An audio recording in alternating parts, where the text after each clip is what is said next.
Guys 5 साल का इंतजार और लगभग 3.5 साल से फाइट करने के बाद फाइनली आज मैं ये चीज सीना चौड़ा करके बोल सकता हूँ कि हाँ, मैंने आज जैक स्नाइडर जस्टिस लीग देखा है। एंड आज मेरे लिए इतना खुशी का दिन है। एंड मैं क्या फील कर रहा हूँ मैं उसको वर्ड्स में एक्सप्रेस नहीं कर सकता। एंड इस फिल्म को रिव्यू करने की मेरी औकात ही नहीं है। गाइस सही में कल का दिन कैसे गुजारा मैंने वो बस मैं ही जानता हूँ, बिकॉज यू नो कि फिल्म लीक हो चुकी थी but I didn't watch it. मैंने अपने आप को बहुत ही मुश्किल से रोक के रखा था बिकॉज ऑब्वियसली टेम्पटेशन तो होगा ही।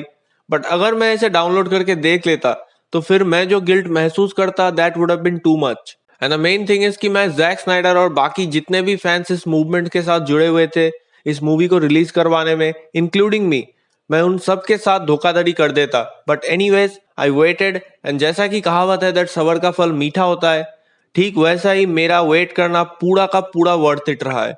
Because I can clearly say this now that Zack Snyder's Justice League is one of the best DC movie ever made. Period. And चाहे तुम मार्वल फैन हो, डीसी फैन हो, या फिर तुम डीसी के हेटर हो और जैक स्नाइडर का काम तुम्हें पसंद नहीं आता, कुछ भी हो, you just cannot miss this movie my friend. अगर सुपर हीरो मूवीज तुम्हें देखना पसंद है और तुमने अगर इस मूवी को मिस कर दिया देन तुम one of the best comic book movie miss कर दोगे।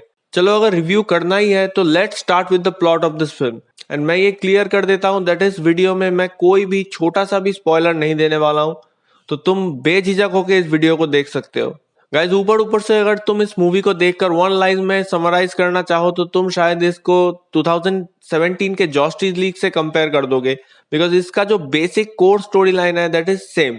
लेकिन इस मूवी को सेम 2027 वाली मूवी कहना बिल्कुल गलत होगा, बिकॉज इस मूवी को जिस लेवल पे जाके तोड़ मरोड़ के जॉस व्हीडन और जेफ जॉन्स ने कबाड़ा बना के हमारे सामने रखा वो तुम स्नाइडर कट देखकर रियलाइज करोगे। इवन छोटे से छोटा डायलॉग में उन लोगों ने चेंजेस लाया है। मैं रिग्रेट करता हूं दैट मैंने 2017 वाली मूवी क्यों देखी थी, बिकॉज स्नाइडर कट या जैक स्नाइडर जस्टिस लीग जो भी बोलो, एक ऐसा एक्सपीरियंस है जिसको अगर बिना जस्टिस लीग को देखकर मैं एक्सपीरियंस करता that would have been pure orgasmic. And अगर कोई ऐसा कर रहा है then hats off to him, and one of my friend is doing that. उसने कभी भी जस्टिस लीग 2017 वाली देखी नहीं है, तो उसके लिए तो ये शायद बहुत ही बढ़िया एक्सपीरियंस रहने वाला है। एंड क्या सोचकर वार्नर ब्रदर्स वालों ने जैक स्नाइडर को हटा के जॉस व्हीडन को रिस्पॉन्सिबिलिटी दिया था, ये मैं आज भी सोचकर हैरान हो जाता हूँ। वार्नर ब्रदर्स के पास एक खजाना था। वो लोग चाहते थे मार्वल जैसा क्रिटिक से रिस्पॉन्स मिले उन्हें और मार्वल जैसा पैसा कमाए, दैट्स वाई उनका जैक स्नाइडर से भरोसा उठ चुका था। लेकिन मेरे भाई जैक स्नाइडर ने जो माल तैयार किया था उस टाइम पे अगर इस मूवी को 3 घंटे का भी बना के रिलीज करते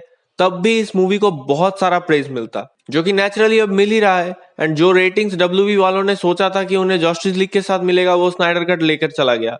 and I have to say this honestly that Zack Snyder जब इस मूवी को बना रहे थे वो एक ऐसे पोजीशन पे पहुंच गए थे कि होता है ना ऑडियंस और क्रिटिक्स दोनों को कैसे खुश रखे, इस चीज का फॉर्मूला जैक स्नाइडर ने खोज कर निकाला था। And as a film maker also Zack Snyder has really evolved in this. इस फिल्म को देखकर मैंने ये रियलाइज किया दैट जैक स्नाइडर ने जानबूझकर इस फिल्म को लाइट टोन रख के बनाया है।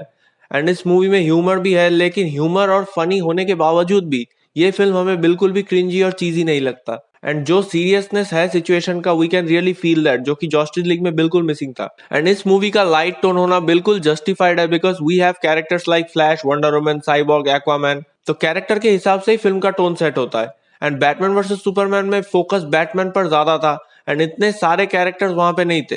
एंड सबसे बड़ी चीज वो फिल्म एक सुपर हीरो जॉनरा का डीकंस्ट्रक्शन था, इसीलिए बीबीएस को इतना डार्क बोलते हैं लोग। और ये फिल्म लाइट टोन का है तो ये मत सोचना कि इसमें वायलेंस नहीं है, बिकॉज जब स्टेफेनवुल्फ यहाँ पे लोगों को पेलना चालू करता है तब सिचुएशन सीरियसली वायलेंट और गोरी बन जाता है। एंड एक चीज मैं यहाँ पे अप्रिशिएट करना चाहूंगा जैक स्नाइडर को, जैसे उन्होंने इस फिल्म में एएफएसपी का लोगो डाल के सुसाइड प्रिवेंशन का अवेयरनेस स्प्रेड किया है एंड फोर्थ वॉल को ब्रेक किया है, that was very meta. Now coming to the characters, मैं यहाँ पे डिसाइड नहीं कर सकता कि कौन सा कैरेक्टर मुझे सबसे ज्यादा पसंद है because I love them all. But जिस तरह यहाँ पे वंडर वुमन को फोकस और अटेंशन मिला है और जब जब वंडर वुमन आती है जो बैकग्राउंड में म्यूजिक बजने लगता है दैट वाज फकिंग ऑसम। और ये वाला जो वंडर वुमन का वर्जन है, मतलब जिस तरीके से जैक स्नाइडर ने अपने वंडर वुमन को प्रेजेंट किया है, I want to see more of that because there is no denying Zack Snyder से better Wonder Woman को कोई present नहीं कर सकता।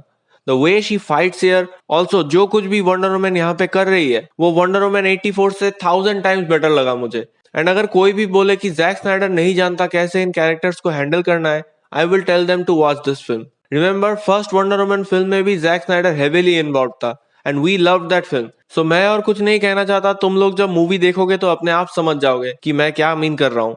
एक्वामैन के बारे में ज्यादा कुछ मैं नहीं कहूंगा बिकॉज फिल्म में आई थिंक एक्वामैन के ऊपर फोकस थोड़ा सा कम था as compare to the others, but जितना भी था वो सॉलिड था। And Jason Momoa is a total bad ass, we all know that. And Jason के अलावा और किसी को एक्वामैन के रोल में इमेजिन करना मुश्किल है। बट यहाँ पे एक बात बोलना जरूरी है दैट जैक स्नाइडर हमेशा से ही बोल रहा है that Snyder cut is not canon to the theatrical DCU. And Aquaman के कैरेक्टर को देखकर तुम इस बात को समझ जाओगे दैट जैक स्नाइडर का एक्वामैन और जेम्स वॉन का एक्वामैन बहुत अलग है। एंड मीरा और वल्को का भी बहुत ही माइनर रोल है इस मूवी में, बट जितना भी रोल उन लोगों को मिला है they did their part justice. Next, I loved Ezra Miller as Flash. Film में एज़रा मिलर का जो फ्लैश है that is a very unique take on the character जो जैक स्नाइडर ने दिया है हमें, but he is the show stealer of this film. Barry Allen यहाँ भी थोड़ा सा कॉमेडी कर रहा है, but he is not a चोमू लाइक द 2017 वर्जन जो जॉस व्हीडन ने हमको दिखाया था। मतलब सीरियसली फ्लैश के कैरेक्टर का मजाक बना के रख दिया था जॉस व्हीडन ने, but not here my friend, not here.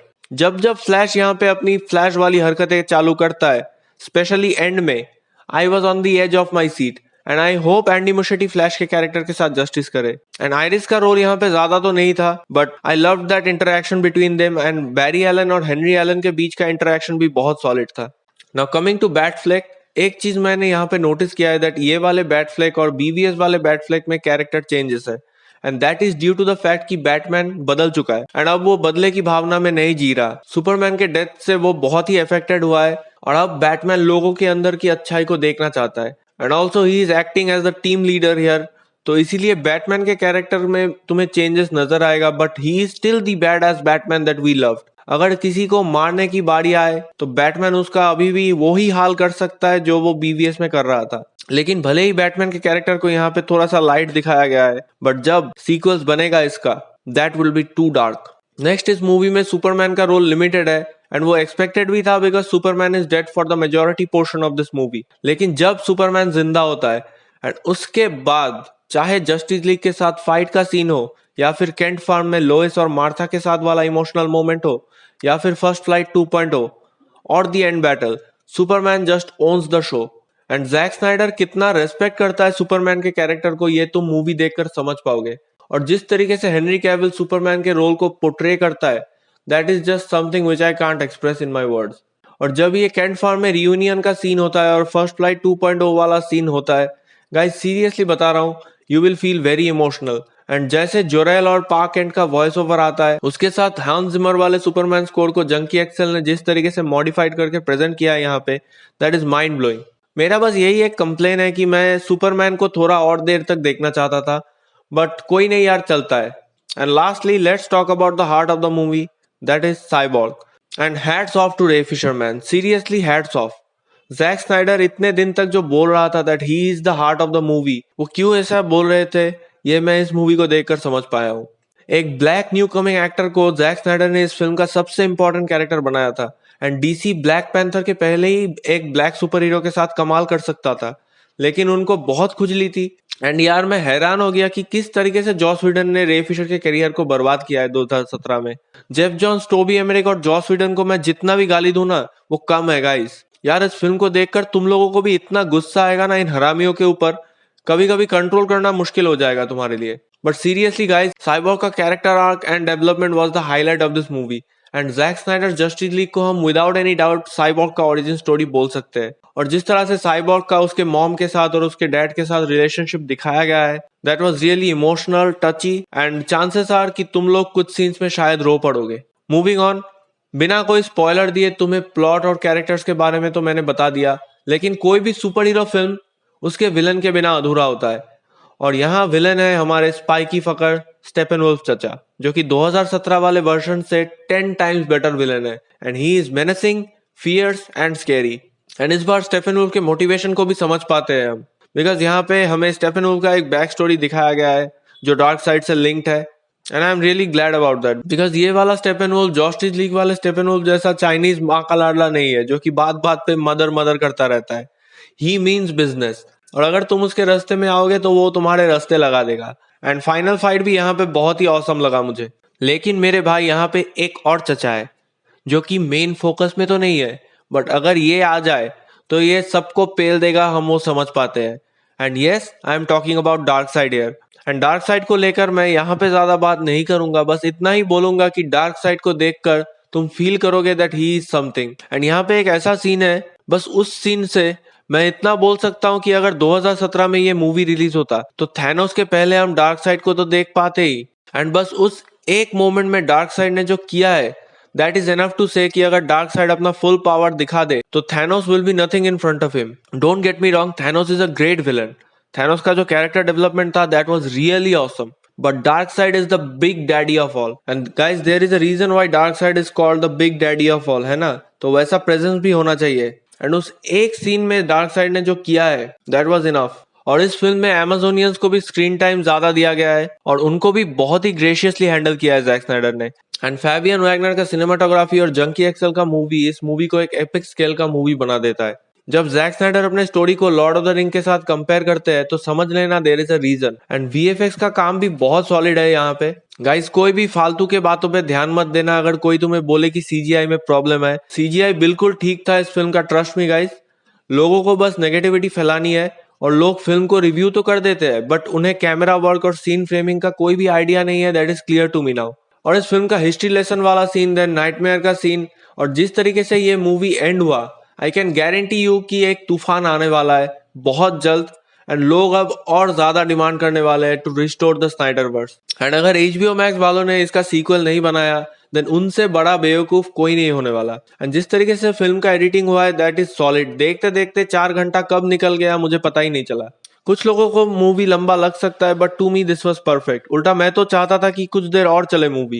And the last thing is, Jared Leto ने अपने 4 मिनट के परफॉर्मेंस से फाड़ के रख दिया यहाँ पे। और मैं क्रिस टेरियो एंड जैक स्नाइडर को यहाँ पे सैल्यूट करना चाहता हूँ ऐसी स्टोरी, ऐसे डायलॉग्स और ऐसे स्क्रीन प्ले के लिए। जेरेड लेटो जोकर के रोल में आखिर क्या कर सकता है लोग अब समझेंगे। And that interaction between joker and Batman was pure पैसा वसूल मोमेंट। और जब फिल्म एंड होता है एंड स्क्रीन पे फॉर ऑटम लिखा हुआ आता है, दैट वाज द मोमेंट जब मैं सही में कंट्रोल नहीं कर पाया अपने आप को, because we all know the story. और एलिसन क्रो का हालेलुया बैकग्राउंड में प्ले हो रहा होता है, जो कि ऑटम के फ्यूनरल में भी प्ले हुआ था। तो उन सब चीजों को याद करके सही में यार मैं बहुत ही इमोशनल हो गया था उस मोमेंट पे। सो यस, ये था मेरा non spoilery review of Zack Snyder Justice League. And to sum it all up, I just love this movie.